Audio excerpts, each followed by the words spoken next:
Good morning dear student.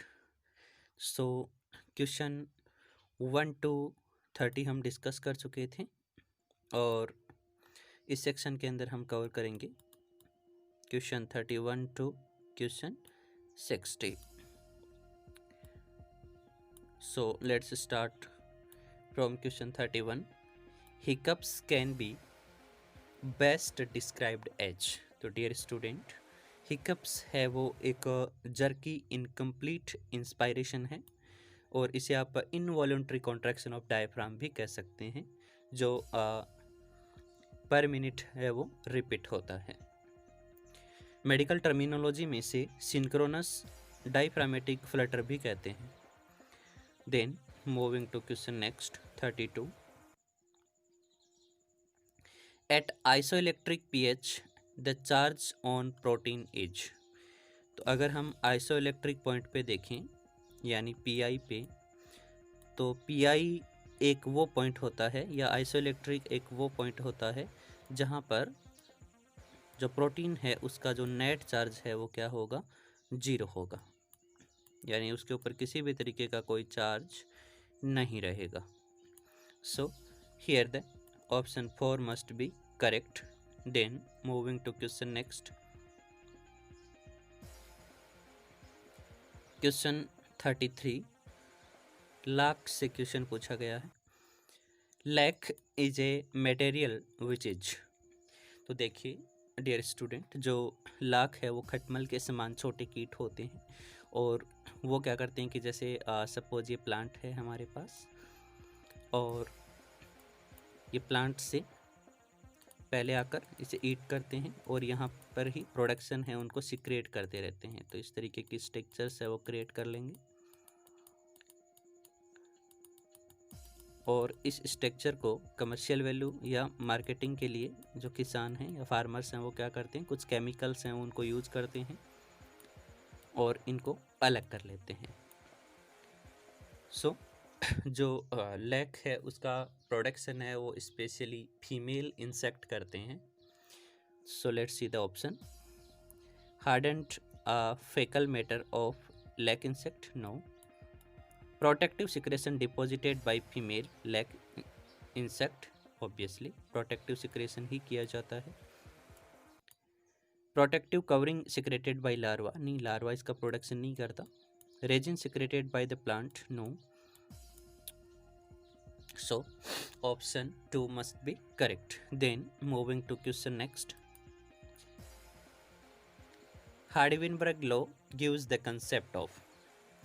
तो देखिए dear student, जो हार्डी-विनबर्ग लॉ है, HV लॉ, ये बताता है कि कोई भी पॉपुलेशन के अंदर जो चेंज है वो है या नहीं है, या पॉपुलेशन जो फ्रीक्वेंसी में है उसी पे हम अप्लाई करते हैं। ये एक थ्योरेटिकल लॉ है। सो ये बताता है कि जो पॉपुलेशन है वो अभी इक्विलिब्रियम में है, उसमें किसी भी तरीके का कोई चेंज नहीं है। सो ये क्या बताएगी, जेनेटिक इक्विलिब्रियम को शो करती है। Then moving to question next, the vertical migration of plankton is an instance of. तो जो प्लैंकटन के अंदर जो वर्टिकल माइग्रेशन है वो एक सर्केडियम रिदम को शो करता है, ठीक है।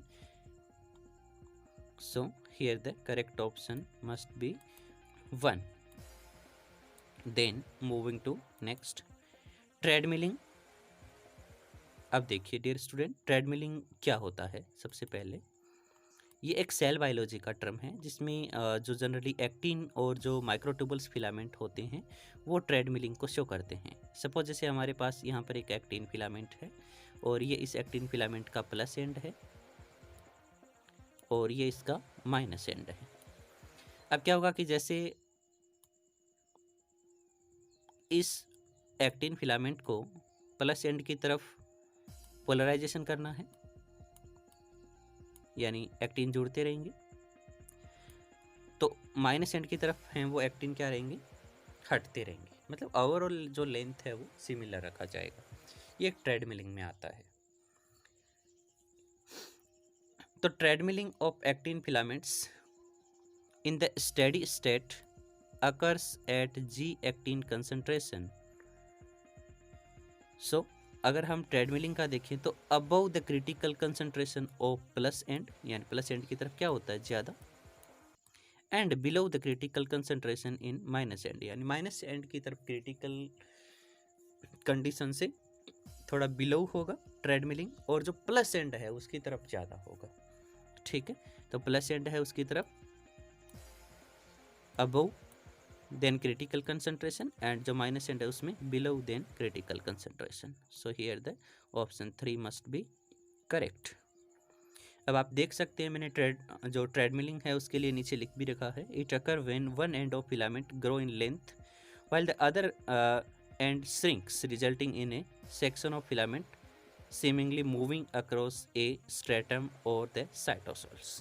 यानी सपोज ये एक सेल है और यहाँ पे कोई एक्टिन फिलामेंट है। अब इस एक्टिन फिलामेंट को यहाँ पर एडजस्ट होना है, तो ये चल के नहीं आएगा यहाँ पर। मतलब क्या होगा कि जैसे इसका जो एंड है वो पॉलीमराइजेशन करता जाएगा पीछे से, जो हटते जाएंगे इस तरीके से, ये आगे बढ़ता जाएगा, पीछे से हटता जाएगा, आगे बढ़ता जाएगा, और फाइनली कहाँ जाएगा, इस जगह पे आ जाएगा। समझ में आ रहा है? Then moving to next 37, exon skipping is associated with, dear student, exon speaking है वो एक मॉलिक्यूलर बायोलॉजी से ये क्वेश्चन है, और इसमें नाम से स्पष्ट है कि कोई ना कोई एक्सोन है वो स्किप हो रहा है। जैसे फॉर एग्जांपल हमारे पास यहाँ पे एक mRNA है, और इस mRNA का ये 5 प्राइम है, और यहाँ पर इस mRNA का क्या है, 3 प्राइम है। तो इसमें एक्सोन 1 यहाँ पे है, 2 यहाँ पे है, एंड 3 यहाँ पे है, एंड जो 4 है वो यहाँ पे है। यानी इस mRNA में कितने एक्सोन हैं, 4 एक्सोन हैं। अब क्या होगा कि जब इसकी प्रोसेसिंग होती है उस समय एक्सोन जो 1 है, एक्सोन 3 है, एंड एक्सोन 4 है, वो आपस में एक दूसरे से कंबाइंड कर जाते हैं। तो इसमें स्किप कौन सा हुआ, एक्सोन जो 3 है वो स्किप हो गया, यानी एक्सोन 1 है, 2 है, एंड 4 है। तो एक्सोन जैसे 3 स्किप हो गया है, या ऑब्वियसली एक्सोन 2 स्किप हो गया है, तो इसके अंदर क्या हुआ कि 3 एक्सोन जुड़ गए। तो एक क्या हो गया, स्किप हो गया, 2 भी हो सकते हैं, 3 भी हो सकते हैं। तो ये इस तरीके की जो प्रोसेस है वो आरएनए प्रोसेसिंग कहते हैं इसे। सो ये किससे एसोसिएटेड है, आरएनए प्रोसेसिंग से एसोसिएटेड है। Then moving to next question 38, bile से क्वेश्चन है एनिमल फिजियो का। Bile is produced in our body which, तो बाइल है वो एक सर्फेक्टेंट की तरह एक्ट करता है, और वो लिपिड को, जो इंटेस्टाइन में लिपिड है उसको इमल्सिफाई करता है। So correct option must be 1। Then moving to next,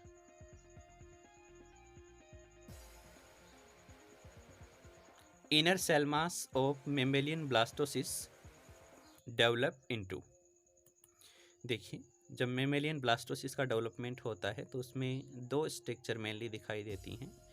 एक बाहर की तरफ जो स्ट्रक्चर है, इस तरीके से जो स्ट्रक्चर बना हुआ है, ये ट्रोफोब्लास्ट होता है, और जो अंदर की तरफ स्ट्रक्चर है ब्लास्टोसिस्ट में अगर हम देखेंगे तो उसे हम बोलते हैं इनर सेल मास, ICM। अब ये जो ICM है वो कंप्लीट ऑर्गेनिज्म का फॉर्मेशन कर सकती है, यानी सभी एम्ब्रियोनिक स्ट्रक्चर हैं वो बना सकती है। अब ट्रोफोब्लास्ट क्या बनाएगा, तो ट्रोफोब्लास्ट है वो एक्स्ट्रा एम्ब्रियोनिक लेयर फॉर्मेशन करने का काम करता है। तो यही क्वेश्चन पूछा गया कि इनर सेल मास है वो किस में डेवलप होता है, ऑल एम्ब्रियोनिक स्ट्रक्चर्स में वो क्या हो सकता है, डेवलप हो सकता है। So then moving to question next, the isoform of actin present in muscle cells is, तो मसल सेल्स के अंदर जो एक्टिन है उसका आइसोफॉर्म कौन सा है, एल्फा एक्टिन है। Then moving to next, four postulates of chemiosmotic hypothesis accounted for, तो किसका अकाउंटेड करते हैं, electron transport chain, F1 F0 ATPase, cardiolipin and anion exchangers. So here the option 2 must be correct. Then moving to question next. Cilia and flagella contains a contractile protein called, देखिए dear student, जो सीलिया और जो flagella होते हैं उनमें जो contraction के लिए प्रोटीन रिस्पॉन्सिबल होता है वो कौन सा है? डाइनिन प्रोटीन है. Dynein is a motor protein and basically responsible for contractile process. तो डाइनिन है वो एक मोटर प्रोटीन है और इसे हम प्लस एंड मोटर प्रोटीन भी कह सकते हैं. Then moving to next.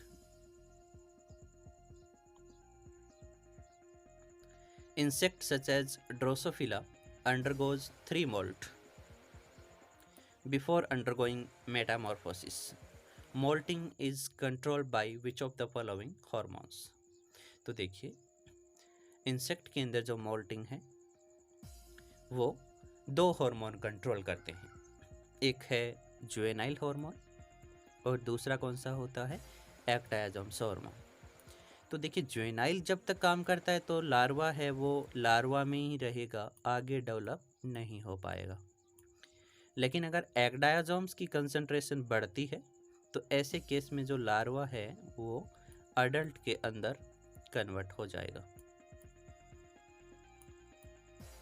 तो स्पेशली जो मेन हॉर्मोन्स है responsible for moulting is ecdysones. Then moving to next. Question 44.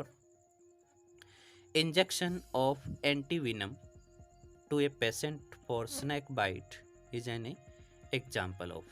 देखिए जब भी हम एंटीविनम इंजेक्ट करते हैं तो वो एक आर्टिफिशियली एक्वायर्ड पैसिव इम्यूनिटी का एग्जाम्पल होता है.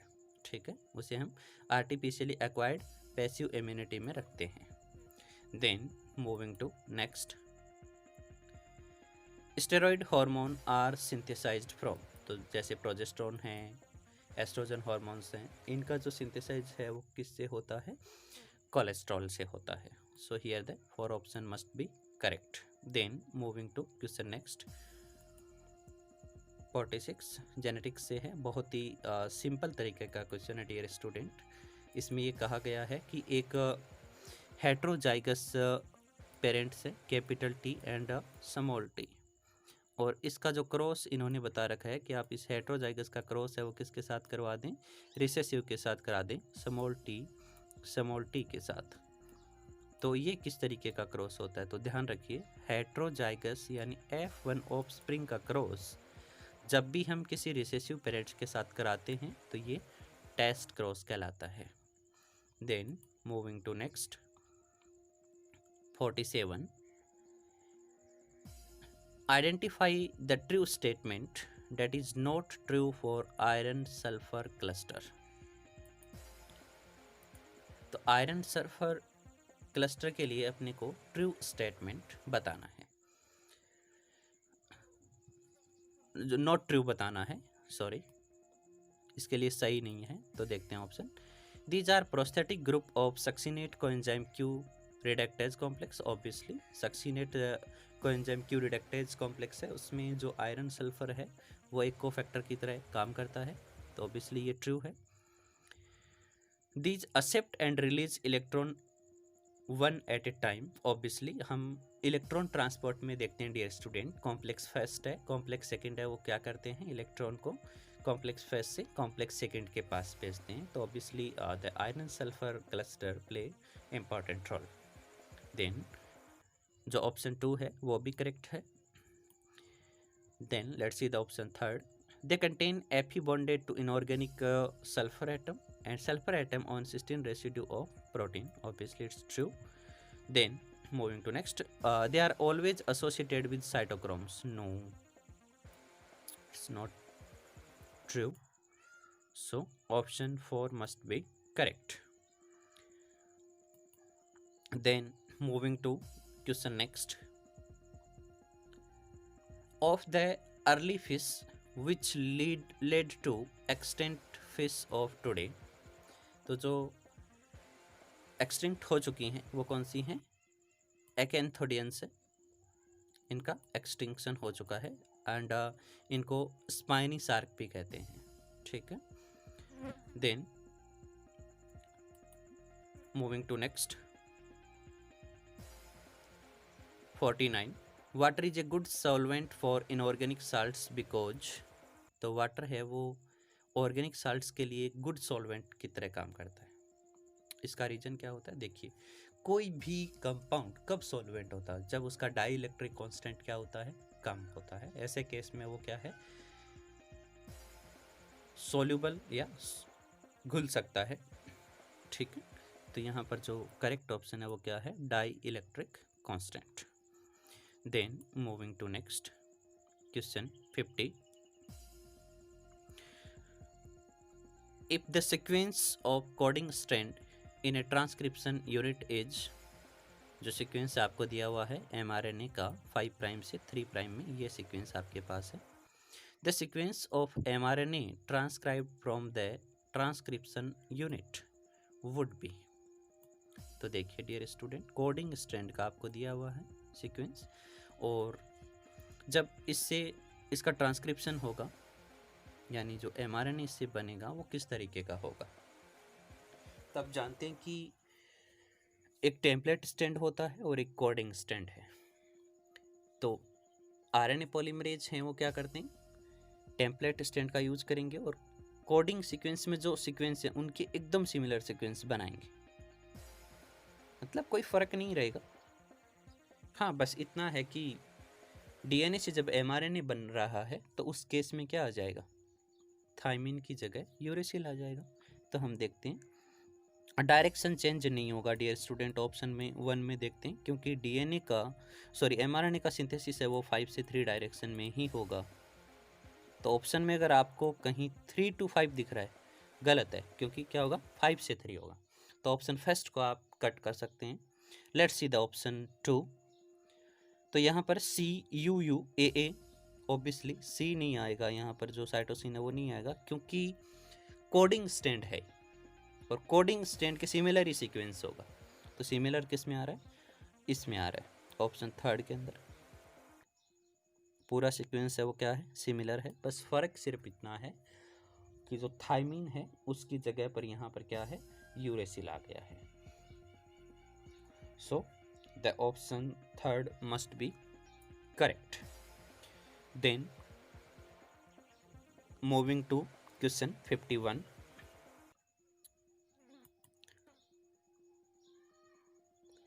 इन a Robertsonian translocation fusion occur at the, देखिए डियर स्टूडेंट, जो रॉबर्टसोनियन ट्रांसलोकेशन है वो जो 2 एसेंट्रिक क्रोमोसोम्स हैं उनके जो सेंट्रोमियर हैं वो आपस में फ्यूज कर लेते हैं। देखिए यहाँ पे एक्सप्लेनेशन में लिखा हुआ है, Robertsonian translocation results when long arm of 2 acrocentric chromosomes, ध्यान रखिए लॉन्ग आर्म है किनकी? एक्रोसेंट्रिक क्रोमोसोम्स की, फ्यूज एट द सेंट्रोमियर, यानी वो किस पॉइंट पे फ्यूज करते हैं? सेंट्रोमियर पे, और यही पॉइंट हमें पूछा गया है क्वेश्चन में, ठीक है।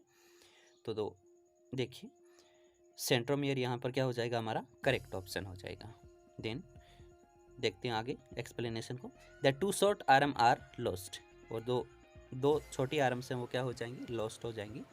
If for example long arm of chromosome 13 and 14 fuse, no significant genetic material is lost. So Robertsonian translocation की ये भी खास बात है कि इसमें किसी भी तरीके का जेनेटिक मटेरियल है वो लॉस नहीं होता है, पर्सन है वो कम्प्लीटली नॉर्मल होता है। Then moving to next 52, symporters are cotransporter that transport, तो सिम्पोर्टर्स हैं वो को ट्रांसपोर्टर हैं। जैसे फॉर एग्जांपल ये प्लाज्मा मेम्ब्रेन है, एक सिम्पोर्टर बाहर की तरफ आइन जा रहा है, एक अंदर की तरफ आ रहा है, that is the symporter. So let's see the option, cation and anion in the opposite direction, no, ये सिम्पोर्टर में नहीं होता। Glucose against its concentration gradient, yes it's must be true, क्योंकि हम ग्लूकोज को सिम्पोर्टर के जरिए ले जा सकते हैं। H प्लस बाहर की तरफ जा रहा है एंड ग्लूकोज है वो अंदर की तरफ आ रहा है। So option 2 must be correct. Then moving to next 53. Bidirectional movement of vesicle requires.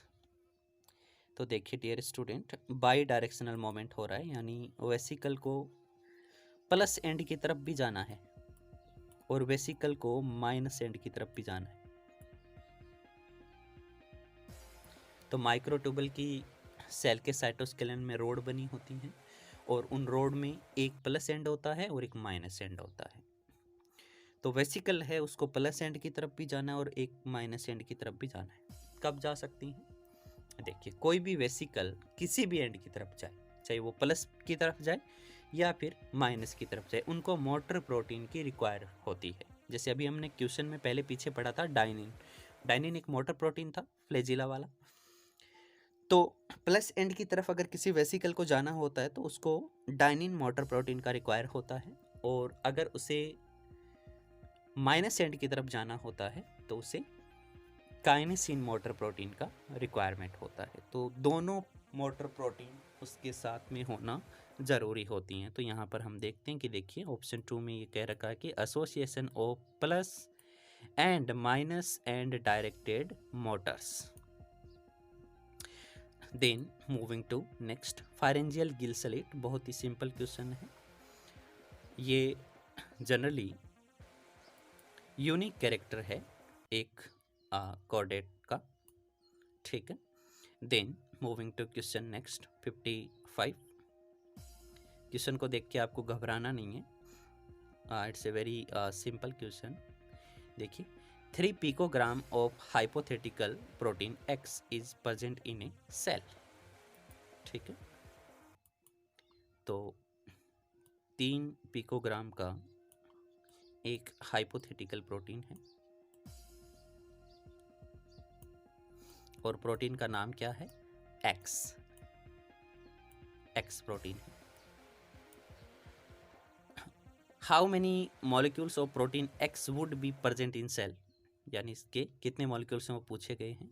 और मॉलिक्यूलर वेट भी प्रोटीन का दे रखा है, मॉलिक्यूलर वेट जो है m कितना है 30,000 है या 30 किलो डाल्टन।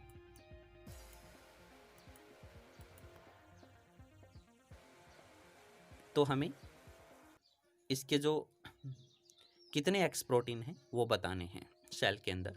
तो देखिए अगर हम 1 ग्राम की बात करें, 1 gram protein is equal to, Avogadro numbers भी दे रखे हैं 1 ग्राम, तो 6 ×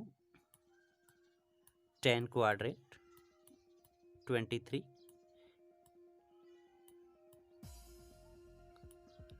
डिवाइड बाय 30,000, ये 1 ग्राम के लिए हो गया डियर स्टूडेंट। लेकिन हमें 1 ग्राम नहीं चाहिए, हमें कितना चाहिए? 3 ग्राम चाहिए, 3 पिकोग्राम। तो 3 पिकोग्राम के लिए देखेंगे तो कितना हो जाएगा? ये जो ऊपर इक्वेशन है इसमें आपको मल्टीप्लाई कर देना है, कितना? 3 × 10⁻² 12, क्योंकि ये होता है पिकोग्राम, 3 पिकोग्राम का मतलब ये हो गया। तो जब आप इस इक्वेशन को सोल्व करेंगे तो कितना आएगा? 6 × 10⁻² 7 moles.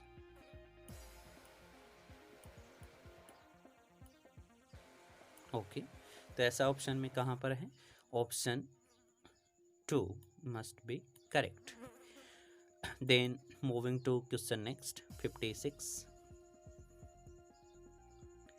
Ciliated pseudostratified columnar epithelia are found in, इस तरीके की जो एपिथेलियल जो लेयर्स होती हैं ये स्पेशली जो लाइंस हैं ट्रैकिया की और अपर रेस्पिरेटरी ट्रैक में ये पाई जाती हैं।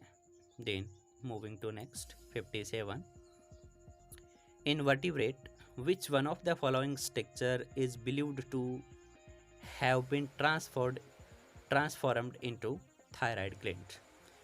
तो ऑब्वियसली थायराइड ग्लैंड के अंदर जो एंडोस्टाइल पार्ट हैं वो क्या हो जाते हैं, ट्रांसफॉर्म हो जाते हैं। So endostyle is a longitudinal ciliary groove होती है on the ventral wall of pharynx and which produce mucus to gather food particle and it is found in urochordate and सेफेलोकॉर्डेट्स।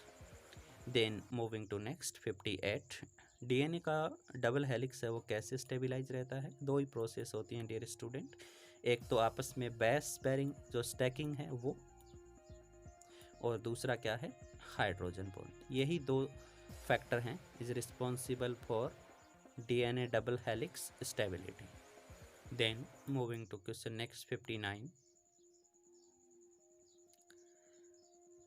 3 forms of daphnia are found in varying season. 3 form है daphnia की। This phenomena is called, तो देखिए ये एक seasonal change है, seasonal change in body from through succeeding generation of parthenogenetically produce individuals is called cyclomorphisms. तो ये किस में आते हैं, साइक्लोमॉर्फिज्म्स के अंदर आते हैं। ये एक तरीके का एक सीजनल चेंज है, मॉर्फोलॉजिकल चेंज है। Then moving to next, a gene showing codominance, अगर कोई भी जीन है और वो कोडोमिनेंस को शो कर रही है, इट मीन्स कब शो कर सकती है कि उसके दोनों एलील्स, जैसे सपोज कैपिटल टी है और एक स्मॉल टी है, अब कैपिटल टी भी एक्सप्रेस करे खुद को और स्मॉल टी भी खुद को क्या करे, एक्सप्रेस करे। ठीक है, देखते हैं ऑप्शन ऐसा कहाँ पर दिया हुआ है कि दोनों ही एलील एक्सप्रेस हो रही। Has both allele independently expressed in heterozygous, so option 4 must be correct. So question 61 to 100 हम पार्ट 3 के अंदर डिस्कस करेंगे। सो तब तक के लिए थैंक यू डियर स्टूडेंट। आप प्ले लिस्ट में जाके पार्ट 3 को चेक कर सकते हैं।